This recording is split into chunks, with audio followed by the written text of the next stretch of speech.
Hi there, this is Lee, and you're watching In the Moment series of various comments about life, the Gurdjieff work, and many other things. And here I am once again on the shores of Crawford Pond in Union, Maine, on what passes for a vacation. But there is no place to rest our heads, because inwardly, no matter where we go, if we work, we're always working. And this morning, a number of interesting, for me at any rate, questions about form and the lack of it came up. They were questions. I don't have any answers, but I do have a series of observations about it.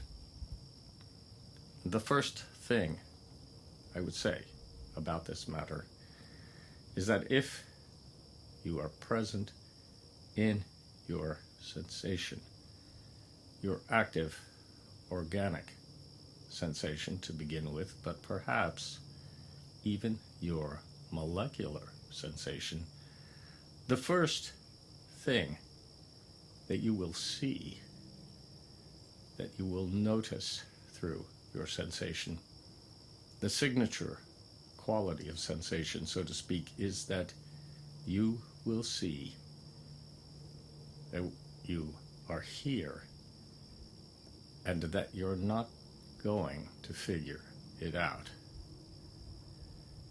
And yet mankind is an obsessive compulsive creature that wants to figure it out. So the contradiction begins between the organic necessity of being and the urgent impulse to explain everything. A sad state of affairs indeed, but here we are. So hopefully I'll be able to avoid explaining anything here as I speak, but I doubt it because we keep defaulting back to that, don't we? Anyway, this all comes up because today I was reviewing an as yet unpublished book, a very fine piece of writing by someone deeply experienced in the work. And how to say this?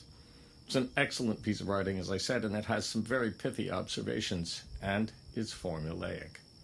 That is to say, it gives you an organized manner in which to proceed in working.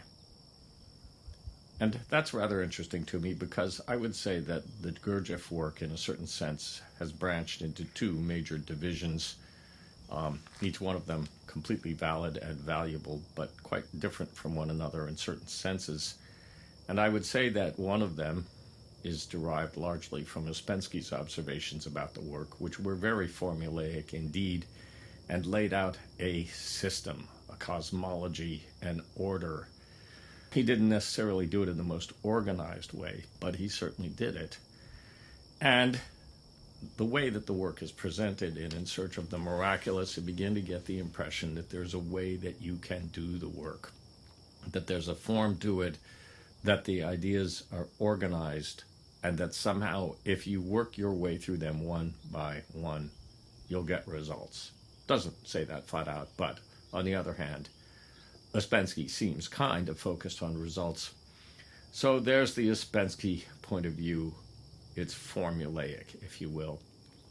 And then there was what happened with all the people that stayed with Gurdjieff throughout all of his life until 1949, and then banded together to form the Gurdjieff Foundation, which was by far, and still is, the organization that concentrated the greatest majority of people who worked directly with him in one place together so that they could argue about everything and disagree. And they proceeded to do that with a great deal of vigor throughout the rest of the Foundation's history. But on the other hand, while they disagreed, something emerged. And it emerged under the guidance of Madame de Salzman, and apparently at some point it grew roots and tendrils into the Zen practice, and a certain attitude emerged there about formlessness. And perhaps I can best report on exactly how all of that worked out from a personal experience of my own when I was up at the Lake Conference Center probably about 20 years ago. Jean-Claude Lubchansky was up there and he gave a tantric sitting that moved energy through the chakras in a particular order, which, as it happens, I was already familiar with, not because anyone had taught me the exercise, but because I simply already knew how that worked. And I wanted to talk to him about that because I was unaware of the fact that there were Gurdjieff exercises that followed that particular form of energy movement. And so I sat down with him on a bench outside the sitting hall, and I said to him, I'd like to speak to you about the form you presented there. And he looked at me very dismissively because he was a pretty gruff guy, and he said, there is no form. Well, that kind of sums up the way that the Gurdjieff Foundation went. It went deep into that statement, there is no form.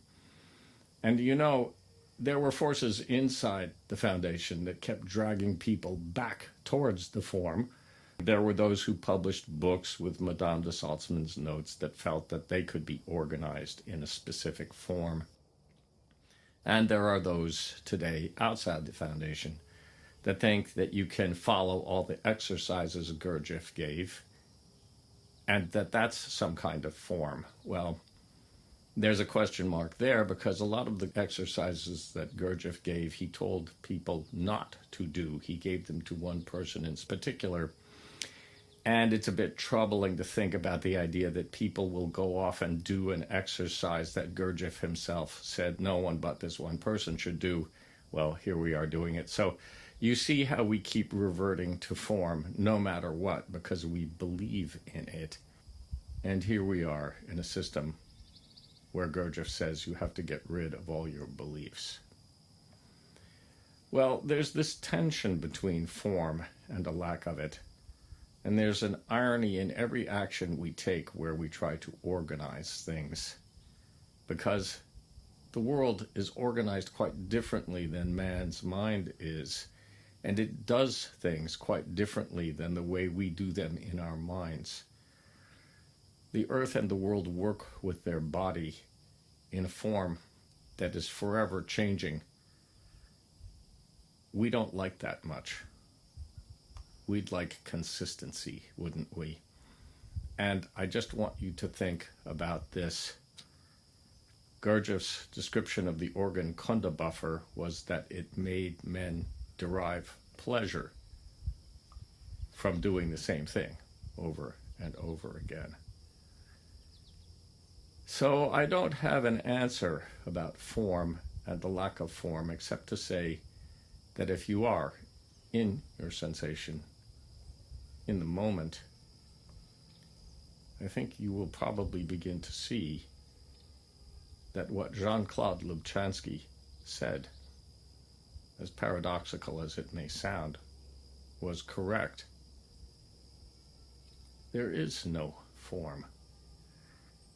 And where does that leave us with our charts and our lists and our organized chapters and verses of how things ought to be done? In a certain sense, if you want to even stand near the threshold to God, all of that has got to go. Or, as my own teacher told me towards the end of her life, the things we love the most are the first things that have got to go. Thanks for watching. I'll catch you next time.